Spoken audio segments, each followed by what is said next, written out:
Hi, I'm Terry, brand ambassador for Hinch Irish Whiskey, and I'd like to chat for a little minute about our 5-year double wood. We're a small distillery that began about 3 years ago, so the liquid we've matured on site since November 2020 is still sleeping. This liquid is what's known as a blended whiskey.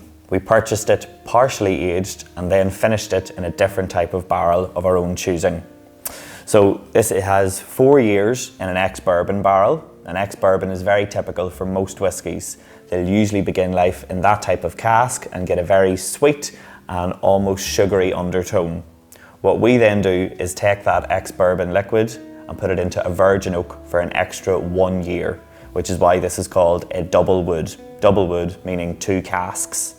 The virgin oak is like a clean sponge. Nothing has ever been in that barrel before, so when our liquid goes in, a lot of the sugariness is sucked up into the wood and a lot of pepperiness and more savoury notes are then released back into the liquid. So this to me is what a very typical Irish whiskey will taste like. It doesn't have the sweetness of a bourbon or the smokiness of a Scotch. It meets somewhere very nicely in the middle.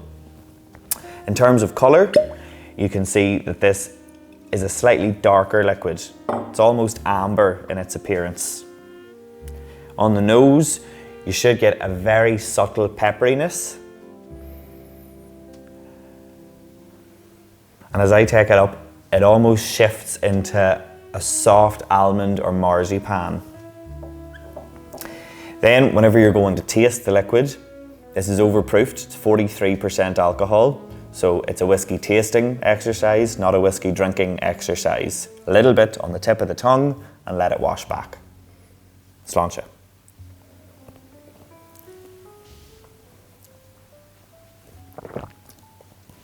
So for me, this is a very layered whiskey. Some of our younger stuff, you'll get a big intense hit that then fades away. Whereas this starts off at the front of the palate in that quite intense black pepper.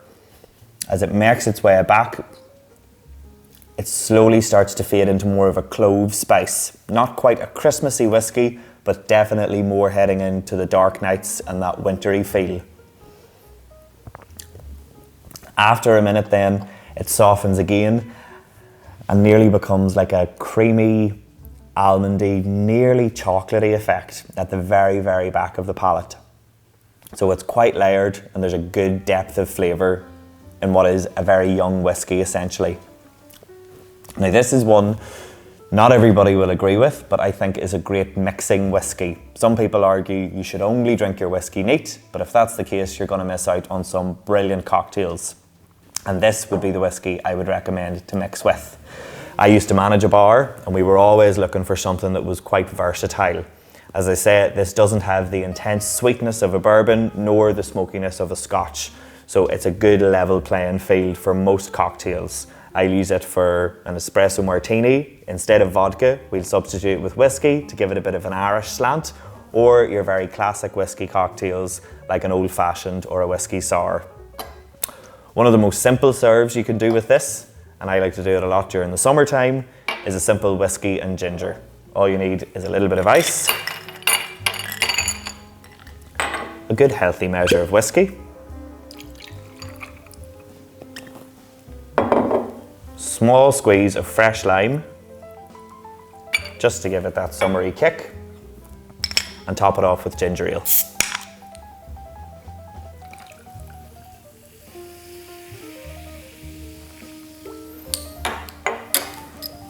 A very simple serve in 2 minutes, and it's absolutely delicious. Sláinte.